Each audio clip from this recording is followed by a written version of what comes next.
If you've ever found yourself trying to get a better deal or figure out how to manage a tough conversation, this is for you. Negotiation is both a science and an art. And today, we're going to break down how mastering both can help you reach better outcomes. Before we proceed, it's important to note that while the following method can be highly effective, it can also be used for malicious intentions. Do not blindly follow this method. It's essential to understand the power of these techniques and the consequences they can bring. In this chapter, we are going to explore negotiation as both a science and an art. The science involves clear laws and methods, tools we can study and refine. On the other hand, the art relies on feel, intuition, and experience, things that can't always be learned from a textbook. Some people seem born with a natural flair for it, but for the rest of us, negotiation is a skill that can be mastered with time and consistency. It's like training for a sport. You don't wake up one day a pro. You train, you fail, and you get better. The critical point here is that negotiation isn't just about quick wins. It's about long-term mastery. And to truly master it, you need to stop thinking about winning or losing. Here's where things get interesting. The conventional mindset of winning or losing in negotiations isn't just flawed, it's dangerous. When we focus on winning a negotiation at any cost, we're prioritizing short-term tactics over long-term strategy. And while it feels good to walk away thinking you won, you might be setting yourself up for trouble down the road. Think of it like getting a discount on a brand new car today, only for that car dealership to go bankrupt tomorrow. You got a great deal, but the car's not even available anymore. Not the win you thought it was. The true outcome of any negotiation is often unpredictable. A perceived win today could be your disadvantage tomorrow. That's why that we should think about negotiation as a process, not a battle. The goal isn't to win or lose. It's to accurately understand where you are in the negotiation process and figure out what your next steps should be. Every negotiation is a journey that requires ongoing communication, flexibility, and strategy. You're not just seeking to get the best deal today. You're working toward a solution that benefits both sides, keeping the bigger picture in mind. The science of negotiation draws heavily from two powerful disciplines, mathematics and psychology. But here's the thing. The importance of each one shifts depending on the context. In diplomacy, logic tends to rule. In business, you need both logic and emotion working together. And at home? Well, let's just say emotions usually call the shots. Take this scenario. A buyer lowballs the price on a car, and the seller agrees. Instantly, you'd think the buyer would feel victorious, right? Instead, both of them leave feeling weirdly anxious. The seller thinks, did I sell too fast? Was there something wrong with the car that I overlooked? Should I have held out for more? The buyer's like, wait, why do you agree so easily? Did I miss something? Could I have gone even lower? This is why negotiation isn't just a numbers game. We're not spreadsheets, we're human. Emotions matter, and they can make or break a deal. A rookie mistake? It is assuming that every negotiation means both sides actually want a deal. There are many reasons someone comes to the table. Some honest, some less so. It might be to test the waters, get leverage, or just stall for time. Recognizing these motives early on, that's not just a skill, it's a survival tool. To really navigate the chessboard of negotiation, you can't just be smart. You have to be strategic. And that's where an old school idea from Machiavelli comes in. He said, to succeed in negotiation, you need to be both a lion and a fox. The lion stands tall, defending your position, setting clear boundaries, and pushing forward with strength. But the fox? Oh, the fox is watching everything. They're not playing checkers. They're reading the player, catching the micro-glance, the nervous laugh, the shift in tone that says, I'm not so sure. Because the battlefield of negotiation isn't just logic and numbers, it's emotion, tension, doubt, hope, fear. And let's face it, emotions can hijack even the smartest minds. This framework leads into the introduction of the Kremlin School of Negotiation, one of the toughest and most brutal negotiation schools. Forged in the high-pressure environment of the Soviet Union, where practitioners needed incredible toughness and decisiveness to handle constant external pressure and manipulation. This school is built upon 5 core postulates. Postulate 1, keep quiet and listen attentively. This one's deceptively simple. People have a natural urge to fill silence with words. especially when they're the center of attention. So when you stay quiet, they'll often keep talking without even realizing it. By doing so, they'll give you valuable breadcrumbs, things they might not have wanted to reveal. But you've got to stay vigilant, careful, listen to every word, because each one could be a clue. Take, for instance, the case of Soviet diplomat Andrei Gromyko. During World War II, one of the Soviet Union's top priorities was to find out when the Western Allies would open the Second Front in Europe. This information was crucial for the USSR's military strategy, and they were determined to get it. In a bid to gain this information, Kirill Novikov, then acting Soviet ambassador to the UK, was instructed to join the British delegation at the Tehran conference. The British, eager to cooperate, allowed Novikov to travel with them. During a stopover in Cairo, a dinner was arranged for Winston Churchill. As guests left, Churchill casually offered Novikov a drink for the road. They engaged in a relaxed conversation, and at one point, Churchill unexpectedly asked, "Mr. Novikov, I suppose you want to know when we'll open the Second Front." Churchill then continued, "Not before the 2nd of May, 1944. Novikov was taken aback. This was the very information that Soviet intelligence had been chasing for months. Churchill had just handed it over without any prompting, in the most casual manner. When we listen, we win our opponent's favor. It shows we're genuinely interested in what they have to say, and when someone feels heard, they'll often reveal more than they intended, details, weaknesses, or intentions, giving us valuable insight.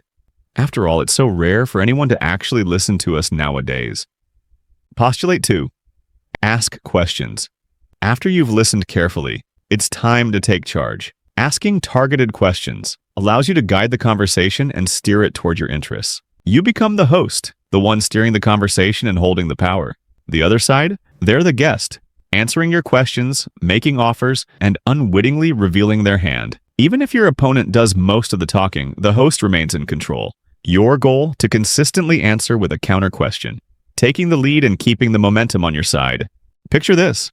A tech startup sales is trying to get the green light from a city official to launch their community engagement app in the city. Here's how the conversation might go. "We'd love to ask for your support in launching our community engagement app in your city. What exactly does your app do?" It helps residents easily report local issues and stay informed. It creates a direct feedback loop between citizens and city staff. "Tell me more." Well, the app allows users to submit issues, track the status of those issues, and get real-time updates from the city. It also helps improve the transparency of government activities.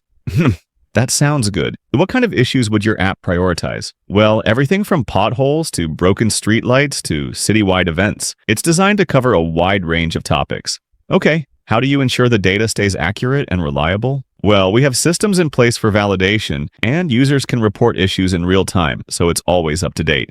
Got it. What's the cost structure? It's subscription-based with tiered pricing, depending on the population size.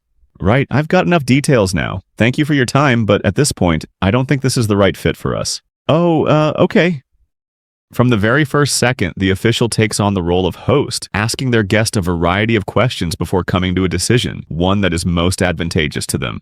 Remember, you must fight for the role of the host. This isn't optional, it's critical, because the more questions you're answering, the further you're drifting from your own objectives.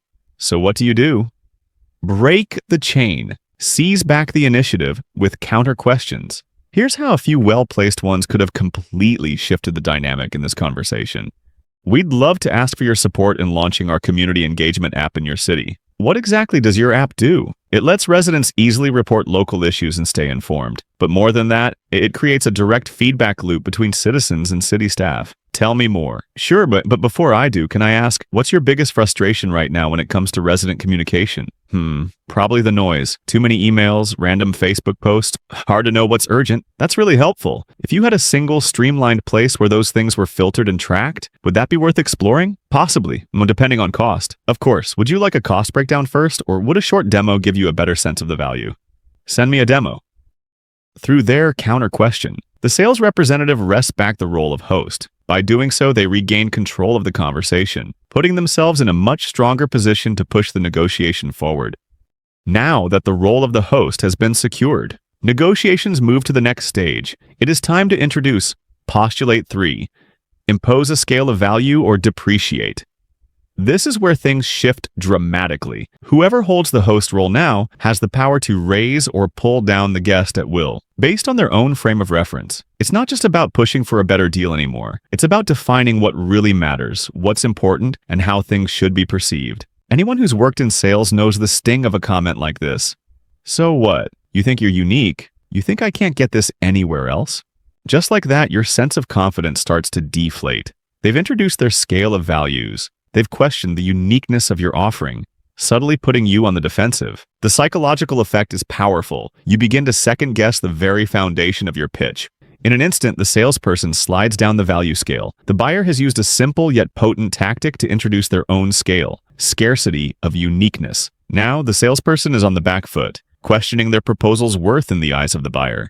The key to handling these moments is to recognize the shift in values. Instead of falling prey to the psychological trap, one must seize back control by imposing their own scale of values, or counteracting the narrative presented by the host. Without this, the power dynamic always swings in favor of the person who controls the frame. Now let's picture this scenario. David, a talented software engineer, has been working in a fast-paced tech company for several years. He has a reputation for being reliable, innovative, and a problem solver. But there's one obstacle in his way. His manager, Steve, often belittles his contributions. He always saying things like, you know, David, I'm not sure this is the right time for this. The team isn't exactly in the position to prioritize this feature right now. Maybe after we finish some of the more basic tasks first. Or, you've always got a lot of ideas, David, but honestly, I'm not sure if you've quite grasped the complexity of this project yet. I mean, you haven't exactly dealt with something at this scale before. Are you sure you're ready for this? David, meanwhile, is running around like a headless chicken, trying to prove himself and his worth to his manager. But Steve's dismissive attitude is taking its toll on David's confidence. Now you're probably wondering why David simply does his manager's bidding. Surely David knows a situation like this is unsustainable. Why doesn't he just stand up for himself and demand respect? The answer lies in the postulate 4. Roll out the red carpet.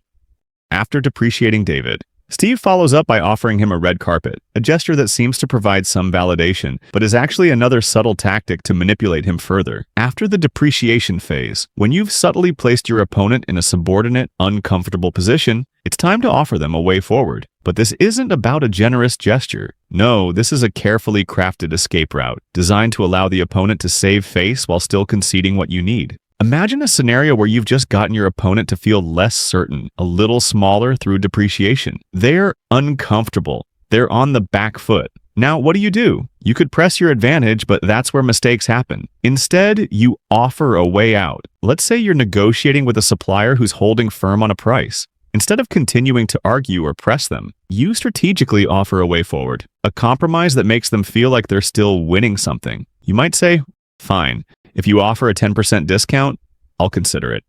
Here's the key. It's not really about the discount. It's about creating a path for the opponent to save face. It's about giving them an opportunity to lose with dignity. When you provide this escape route, they can feel like they've retained some agency in the situation, that they've gotten something out of the deal, even if it's not quite what they wanted.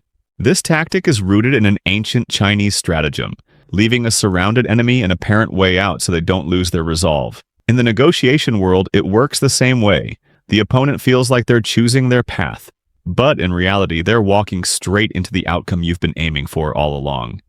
But here's the thing. Don't fail to offer this escape route. If you don't provide them with a face-saving way out, it can backfire. You risk resentment, feelings of manipulation, or even subtle sabotage later down the line. The opponent will feel cornered, and their discomfort might turn into bitterness. In negotiations, it's not just about what you get. It's also about how you make the other person feel in the process. Give them an escape route to save face, and they'll walk away with their dignity intact. But you'll still have secured the deal. We've learned about the first 4 postulates, and now we have one more that allows you to crank your negotiation success rate up to 98%. This final postulate is one of the most powerful tools in a negotiator's arsenal. Postulate 5. Put the opponent in the zone of uncertainty. When you're dealing with high-stakes negotiations, this tactic is a game changer. It's about creating ambiguity, the seed of doubt in your opponent's mind about the deal's certainty, or the negative consequences if it doesn't come to fruition. Imagine you're negotiating a critical deal, one that you're determined to seal. Everything is moving smoothly, but you need that final push. You say something like, I'm not sure how my management will react to your refusal. Or perhaps, "I'm not sure if we can bring you into our network now. Things are looking complicated on our end." What happens next? You've introduced uncertainty into the equation. Suddenly, your opponent isn't just negotiating, they're worried. Fear starts creeping in. They begin to question whether they'll lose the deal entirely. The prospect of losing something they've mentally invested in makes them desperate, pushing them to act. The reason this works so well is that your opponent has already mentally committed to the deal.